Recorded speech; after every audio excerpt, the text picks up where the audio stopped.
An elderly woman, Judy, sits motionless in her recliner, staring blankly at the flickering TV. Her caregiver, Brianna, drifts through the house with headphones on, oblivious. Frail and trembling, Judy pushes herself from the chair and climbs onto a stool, reaching for a clown doll perched on a high shelf. She wavers, loses her balance, and crashes to the floor with a heavy Judy, thud. breakfast. In a sterile hospital hallway, Meg waits anxiously at the nurse's station. Her disheveled brother, Noah, rushes in from the airport. Their tense exchange reveals their mother, Judy, has suffered a massive stroke. Meg's husband, Diego, arrives, his concern quickly shifting to insurance and long-term care, sparking Noah's irritation. After Diego takes the kids home, Meg and Noah step into their mother's room and find her lying unresponsive in the hospital bed. Inside the room, Noah sits at his mother's bedside, overcome with emotion. He recalls how she once nursed him through a fever, telling Meg how safe he had felt with her. Meg stays distant, unable to connect with his warmth. Restless, she grabs a vase of flowers and slips out. Later, they drive through their old hometown. Quiet streets and familiar houses stir conflicting memories. Noah points out a weary-looking man, Doug Metzger, a name heavy with unspoken meaning. Soon, they pull into the driveway of their childhood home. With a tense glance, they step inside, the house both familiar and unsettlingly strange. After an uneasy exchange, they head to the basement to find Noah a place to sleep. The room is a cluttered time capsule, stacked with boxes of toys and forgotten relics. Noah drifts into nostalgia, but Meg is unsettled by the musty air and a steady dripping sound. She presses against a warped section of paneling, her fingers tracing the water damage. Curiosity drives her to pry at the edge. Noah warns her to stop, but she tears the panel free. From the darkness, a mummified corpse wrapped in brittle plastic stares back. They bolt upstairs in shock. As they struggle to process, Meg recalls fragments from 1996. Patty Metzger vanished. Their parents whisked them away for a week, and when they returned, fresh paneling covered the basement wall. The truth crashes down. Mrs. Metzger had been murdered and entombed there by their parents. The revelation shatters them. Meg insists they must call the police, but Noah refuses. He argues that exposing the secret would destroy their family. Their father is gone, their mother is dying, and a police investigation would strip them of the house and their inheritance. He warns of lawyers, scandal, and financial ruin, confessing he's drowning in debt and was depending on selling the house to survive. Reluctantly, Meg agrees to stay silent for now. The film fractures into tense, disjointed moments. Meg at home wakes to a glucose alarm from her diabetic son and gently gives him a juice box, a quiet act of care. Intercut, Noah sits alone in a dark room, smoking from a pipe, his eyes haunted. Restless, he grips a baseball bat and prowls through the house, tormented by the fear of skeletons in the dark, his mind unraveling. Back in the present, Noah's desperate plan takes shape. Under cover of night, he and Meg wrap the mummified body in a blue tarp, the grisly work leaving them shaken. They haul it through the house and load it into Meg's SUV, then drive to a fog-shrouded quarry from their teenage years. Wading into the dark water, they release the body and watch it sink, ripples spreading into silence. As they drive away, Meg is hollowed by trauma, while Noah wears grim determination. By morning, Meg struggles to resume her routine, the weight of their secret pressing down on her. While driving, Meg's world shatters again. A local news report announces human remains discovered at Seneca Quarry. Panic rising, she calls Noah, who insists the police can't possibly tie it to them. But their dread comes true when they're summoned to the hospital and greeted by Lieutenant Zell, a sharp, unflinching detective. Zell confirms the body is Patty Metzger and presses them about their parents' connection to her. Meg and Noah dodge her questions, but Judy stirs in her bed, groaning as if trying to speak through her stroke. Zell notices, but Brianna, the caregiver, quickly steps in. Leaving her card, Zell asks them to call if Judy remembers anything. The moment she's gone, Meg and Noah huddle over their mother, whispering for her to stay silent. They'll take care of everything. Later, they return to their mother's house, drained and on edge. In the backyard, Brianna lounges by the grill, sipping a beer as steak sizzles over the flames. She greets them with unsettling calm, remarking that patience with stroke patients pays off. If you listen closely, you can understand them. Then, with a cold smile, she delivers the blow. Judy confessed. She knows their mother is a killer, And worse, she knows they moved the body. Her price for silence is $10,000. Brianna produces a watch she claims Judy gave her. Noah lunges, Meg pins him back. Brianna sets terms. Meet her at a diner tomorrow with $10,000. After she leaves, panic and calculation follow. Meg realizes she can scrape the cash only by emptying savings and her kids' college funds. Noah snarls that paying will only make Brianna bolder. She'll keep coming back. They need a different solution. Scare her into silence. He names the one person who can do it, Bodhi. Despite Meg's protests, Noah won't back down. Later, he tries to steady himself by getting high in their father's old armchair. Determined, he drives into the countryside, arriving at a decaying farmhouse. A pale, bald man answers the door. Body. Up close, he's even more unsettling. Sweating, Noah explains he has a problem with a woman who won't leave him alone and needs Bodhi's help to make sure she does. Out back, weeds swallowing the yard, Body sharpens a massive blade while Noah paces. Noah insists the plan is only to scare Brianna, not hurt her. Bodhi ignores the plea, rambling about how his dad and Noah's dad used to go shooting, a memory that twists Noah tighter with unease. Noah presses, painting himself and Meg as victims of a caregiver spreading lies about their mother. Bodhi grins with eerie calm, nodding his agreement, but his intent feels far darker. The day of the exchange spirals instantly out of control. Meg and Noah sit in their car across from the country diner, Meg's two young sons fidgeting in the back seat with Diego stuck at work. Before they can even decide what to do with the kids, Bodhi arrives, his presence tightening Meg's dread. Moments later, Brianna pulls up in her battered sedan and heads toward the diner alone. Noah tries to direct Bodhi, but Bodhi bristles at being lied to about the money. With a flash of irritation, he snatches the bag of cash and strides into the diner, intent on handling Brianna himself. Inside the diner, Bodhi slides into the booth across from Brianna, his presence instantly darkening the cheerful space.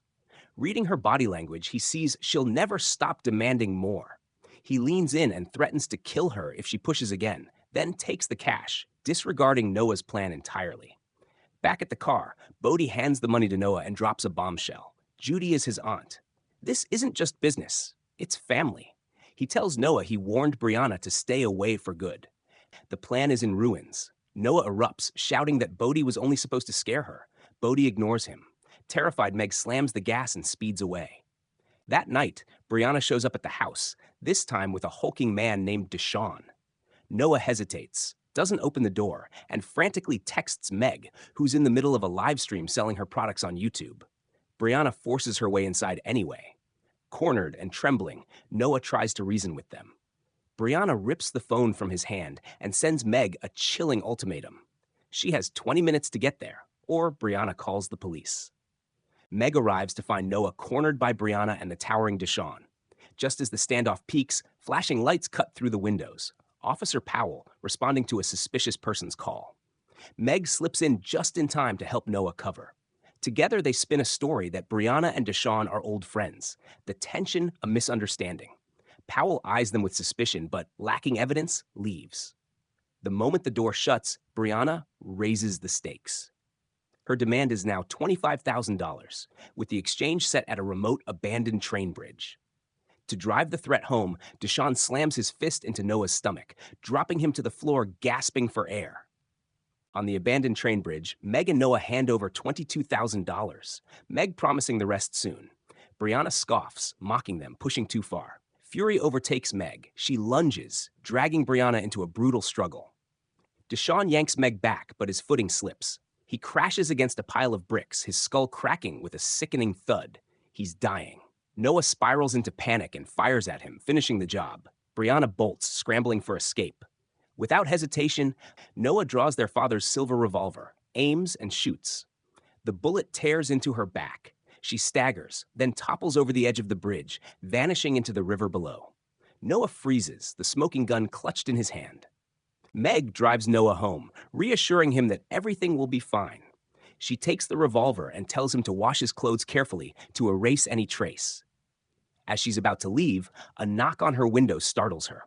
It's Doug Metzger, son of the woman whose body they moved.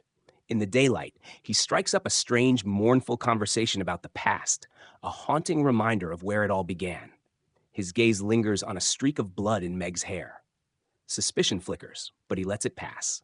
With a quiet goodbye, he turns and walks away.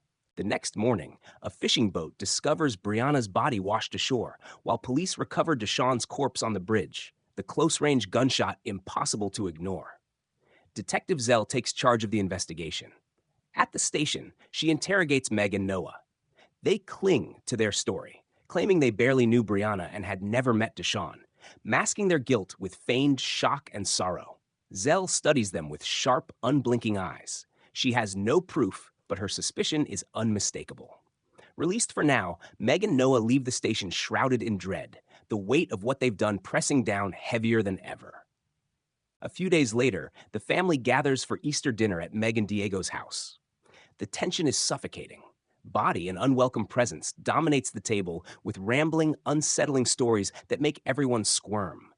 Diego's eyes stay fixed on him, suspicion hardening. That night, in their bedroom, Diego confronts Meg. He demands answers, insisting he doesn't want Bodhi near their children. Meg grows defensive, brushing him off, widening the rift between them. She pulls further into the shadowed world she and Noah now share, leaving Diego shut out on the other side. Noah is unraveling. Nights blur into drugs and alcohol, his mind consumed by what they've done. In a desperate bid to bury the past, he buys wood paneling, paint, and tools, planning to rebuild the basement wall, as if covering it up could make it disappear. Meanwhile, at her son's football game, Meg sits beside Noah. Surrounded by cheering parents, the two look like outsiders, bound together by their secret. Noah leans in, confessing his fear. He's certain Bodhi knows everything, that he's unstable, and that sooner or later, he's going to do something they can't control. They drive to Bodhi's farmhouse, where he greets them with manic energy and ushers them into a house lined wall-to-wall with swords and knives like a medieval armory. In a burst of playful menace, Bodhi grabs two swords, tossing one to Noah and challenging him to a duel. The fight is quick and punishing. Noah barely manages a defense before Bodhi disarms him, pressing the blade to his throat.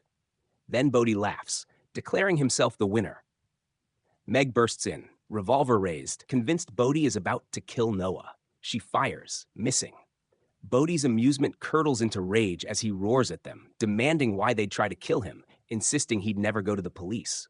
He seizes a crossbow and two katanas, chasing Noah out into the yard. Meg fires again, this time hitting Bodhi in the chest. He staggers but doesn't fall. As he sinks to the ground, Noah edges closer, only for Bodhi to lunge in a last violent burst, stabbing a knife through Noah's hand. Meg fires a final shot, and Bodhi collapses, dead. Shaking, Meg rushes to Noah, dousing his bleeding hand with vodka from Bodhi's porch before they both take desperate burning swallows. As the sun sets, they stand over yet another body, their hands and souls stained darker than ever. The hospital hums with cold machinery as Meg comforts her frail mother, whispering promises that everything is under control. An officer steps in, offering sympathy for Noah's injury, but leaving a shadow of suspicion behind. Back home, Noah drowns in guilt. He invites Doug Metzger into the basement, where the two sit among unfinished walls, drinking and playing video games. When Meg walks in, Noah admits he's ready to confess. Panic flares in her eyes. Without hesitation, she seizes a hammer and strikes Doug down.